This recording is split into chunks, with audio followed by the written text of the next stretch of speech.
السلام علیکم۔ کراچی میں بچوں کے جھگڑے پر ہونے والے جرگے میں فائرنگ، متعدد افراد زخمی، علاقے میں خوف و ہراس پھیل گیا۔ کیا آپ حالات حاضرہ سے آگاہی حاصل کرنا چاہتے ہیں؟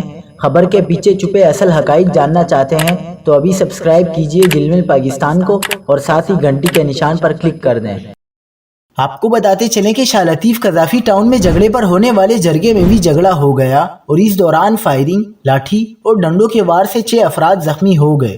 ایس ایچ او شاہ لطیف محمد وکیل نے بتایا کہ جمعرات کی شام کو بچوں کے درمیان جھگڑا ہوا تھا اور پولیس نے دونوں فریقین کو میڈیکل لیٹر دے کر اسپتال بھیج دیا تھا، تاہم رات کو فریقین کے درمیان جرگہ ہو رہا تھا کہ اس دوران ہونے والی تلخ کلامی جھگڑے میں تبدیل ہو گئی، جس میں فائرنگ، لاٹھی اور ڈنڈوں کا استعمال کیا گیا۔ فائرنگ سے ایک شخص پاؤں پر گولی لگنے سے جبکہ دیگر 5 افراد لاٹھی اور ڈنڈے لگنے سے زخمی ہوئے۔ پولیس نے متعدد افراد کو پوچھ گچھ کے لیے حراست میں لے لیا۔